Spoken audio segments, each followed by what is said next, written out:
Financial crisis. Subprime mortgage से Lehman brothers 2008 financial crisis कैसे आया? हाउसिंग बबल बर्स्ट से चाइना एवरग्रांडे 2020 फाइनेंशियल क्राइसिस कैसे आया? स्टॉक मार्केट क्रैश से ब्लैक मंडे 1987 कैसे आया? बैंक फेलियर से सिलिकॉन वैली बैंक 2023 फेलियर कैसे हुआ? करेंसी क्राइसिस से मेक्सिको पेसो क्राइसिस और वेनेजुएला क्राइसिस कैसे हुई? सॉवरेन डेट डिफॉल्ट से श्रीलंका इकोनॉमिक क्राइसिस कैसे हुई? टनलिंग से सत्यम एनरॉन स्कैम 2009 कैसे हुआ? आइए समझते हैं फाइनेंशियल क्राइसिस क्या है। फाइनेंशियल क्राइसिस में एसेट का प्राइस गिर जाता है, लोग डेट वापस नहीं कर पाते, फाइनेंशियल इंस्टीट्यूशंस भी लोगों के पैसे नहीं वापस कर पाते, जिसके कारण लोगों में पैनिक होने लगता है और स्टॉक्स भी सेल करने लगते हैं, जिससे स्टॉक मार्केट भी क्रैश हो जाती है। फाइनेंशियल क्राइसिस के टाइप्स है subprime mortgage, housing bubble burst, currency crisis, stock market crisis, sovereign default, bank failure. Subprime mortgage क्या है और लीमन ब्रदर क्राइसिस कैसे हुई? लोन दिया गया बोरोअर्स को जिनका बैड क्रेडिट स्कोर था, ज्यादा इंटरेस्ट रेट पर, क्योंकि ये बोरोअर्स की बैड क्रेडिट रेटिंग था। बैड क्रेडिट वाले बोरोअर्स के डिफॉल्ट करने के चांसेस ज्यादा होते हैं, बैंक्रप्सी हो जाती है और फाइनेंशियल क्राइसिस आती है। लीमन ब्रदर्स यूएसए का one of biggest investment bank में से एक था। 2000 यूएसए में इंटरेस्ट रेट्स 1% था।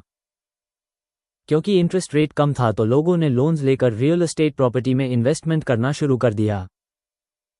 लीमन ब्रदर्स ने इंक्रीज्ड लोन डिमांड को देखते हुए सबप्राइम लोन्स को कलेक्ट किया और बैड क्रेडिटर्स को सीडीओ, कोलैटरलाइज्ड डेट ऑब्लिगेशन बना के बेच दिया।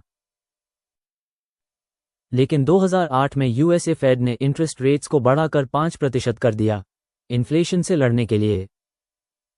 बैड क्रेडिटर्स हाई इंटरेस्ट नहीं दे पा रहे थे और क्रेडिटर्स ने डिफॉल्ट करना शुरू किया। लीमन ने मनी रिकवर करने के लिए हाउस सेल करने शुरू किए, लेकिन बायर्स नहीं थे। लीमन मनी रिकवर नहीं कर पाया और सितंबर 2008 में $619 बिलियन डेट रिपोर्ट किया। ग्लोबल ग्रेट डिप्रेशन आ गया क्योंकि 25,000 लोगों ने जॉब लॉस की और स्टॉक मार्केट 2 दिन तक कोलैप्स रही। हाउसिंग बबल बर्स्ट क्या है और चाइना एवरग्रांडे क्यों कोलैप्स हुआ? लोग स्पेक्यूलेट करते हैं कि एसेट्स का प्राइस फ्यूचर में बढ़ेगा, इसलिए एसेट्स परचेस करते हैं फ्यूचर में प्रॉफिट्स अर्न करने के लिए। स्पेक्यूलेशन बबल बर्स्ट हो जाता है जब एसेट्स का प्राइस तेजी से बढ़ने लगता है और एसेट्स की फेयर वैल्यू से भी ज्यादा हो जाता है। मार्केट में बायर्स खत्म हो जाते हैं और प्राइस सडनली गिरने लगता है, जिसके कारण बैंक्रप्सी होती है और फाइनेंशियल क्राइसिस आ जाती है। एवरग्रांडे ग्रुप चाइना का सेकंड लार्जेस्ट प्रॉपर्टी डेवलपर था। $300 बिलियन का लोन लिया और पैसा इन्वेंटरीज बनाने में लगाने लग गया क्योंकि लोग प्रॉपर्टीज की डिमांड कर रहे थे। लेकिन कुछ टाइम बाद प्रॉपर्टीज के प्राइस फेयर वैल्यू से ज्यादा हो गए, प्राइस गिर गए, लोगों ने प्रॉपर्टीज सेल करना शुरू किया, लेकिन खरीदने वाला कोई नहीं था। हाउसिंग बबल बर्स्ट हो गया और एवरग्रांडे ग्रुप कोलैप्स हो गया। स्टॉक मार्केट क्रैश क्या है और ब्लैक मंडे क्यों आया था? Black money the 19th of October 1987। Dow Jones industrial average 22.6% गिर गया था एक दिन में। मार्केट ने $1.71 ट्रिलियन लूज किया था एक दिन में, क्योंकि मार्केट लंबे समय से बुलिश थी और करेक्शन नहीं हुई थी। प्रोग्राम ट्रेडिंग कुछ टाइम पहले से शुरू हुए थी, जिसके कारण मार्केट वॉलेटिलिटी हाई रहती थी क्योंकि ज्यादा बाय सेल हो रहा था। कुछ स्टॉक्स पर हेजिंग थी कि अगर प्राइस सेट प्राइस से नीचे जाएगा तो लॉस नहीं होगा। ये कंसिडर करके कंप्यूटर ने कुछ स्टॉक्स तेजी से सेल किए, जिससे डोमिनो इफेक्ट हुआ और स्टॉक्स के प्राइस गिरते चले गए। ब्लैक मंडे से रिकवर होने के लिए गवर्नमेंट ने इंटरेस्ट रेट्स 0.5% से कम किए ताकि लोग ज्यादा लोन ले सकें।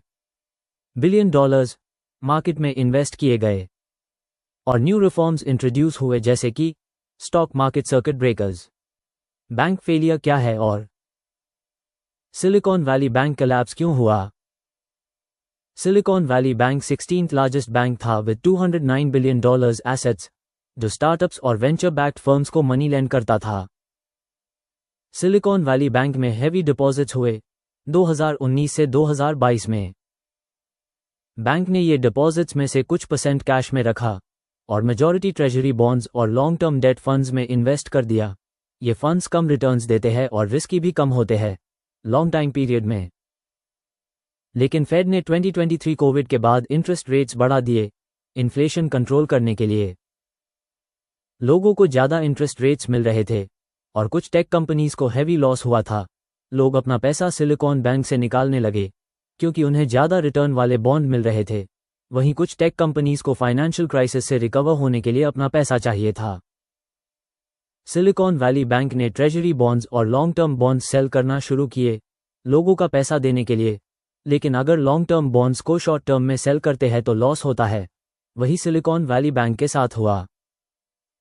Silicon valley bank lost $1.8 billion और बैंक ने कोलैप्स रिपोर्ट किया।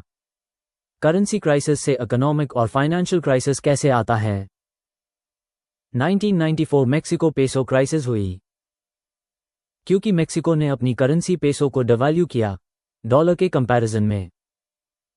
जिसके बाद 1997 एशिया में फाइनेंशियल क्राइसिस आया और फिर रशिया 1998 में भी क्राइसिस आया, जिसके कारण G20 की शुरुआत भी की गई ताकि आगे ऐसा कोई क्राइसिस ना आए और सही डिसीजंस लिए जाएं।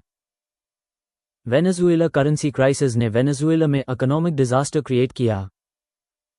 Venezuela one of largest oil reserves रखता है और ऑयल एक्सपोर्ट करके फॉरेन करेंसी कमाता है। 2012 में ऑयल के रेट हाईएस्ट पे थे।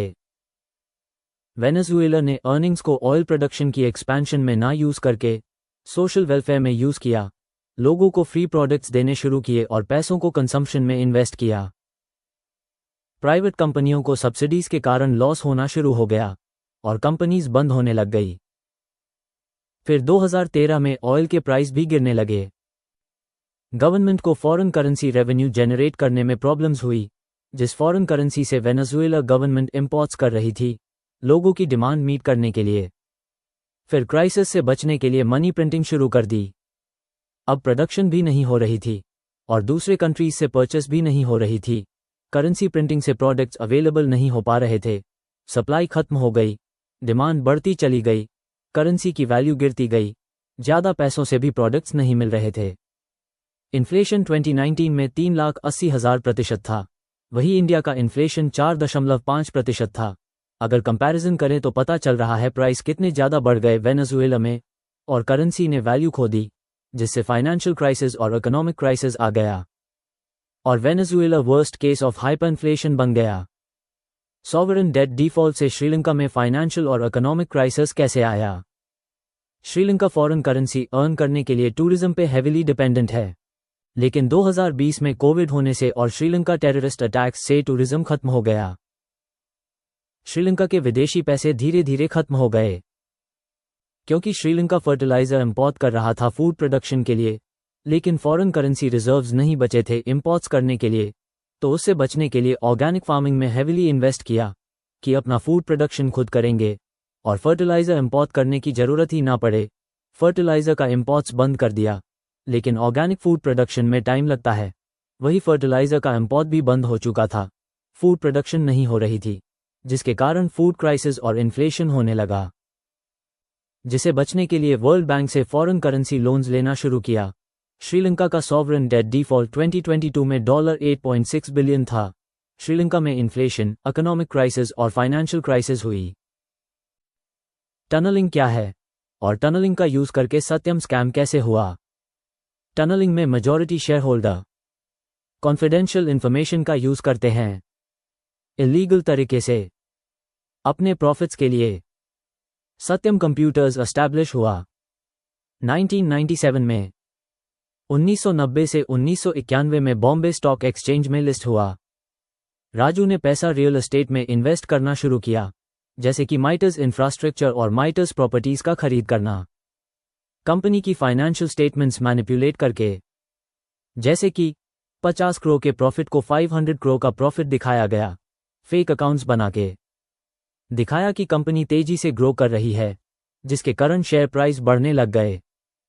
फिर वो शेयर को सेल किया, शेयर्स पे लोन लिए, इस पैसे से प्रॉपर्टीज खरीदना शुरू किया, यह स्पेक्यूलेट करके कि फ्यूचर में प्रॉपर्टीज के रेट बढ़ जाएंगे और फिर वो कंपनी के फेक प्रॉफिट्स को अचीव कर लेगा। लेकिन 2008 में ग्रेट डिप्रेशन आ गया।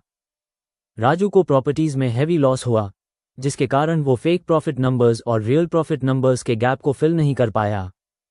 राजू ने खुद 2009 में सरेंडर किया कि उसने स्कैम किया था और वो फाइनेंशियली कोलैप्स हो गया था। That's all about financial crisis. Channel को सब्सक्राइब करना मत भूलना and press like button for more such detailed videos.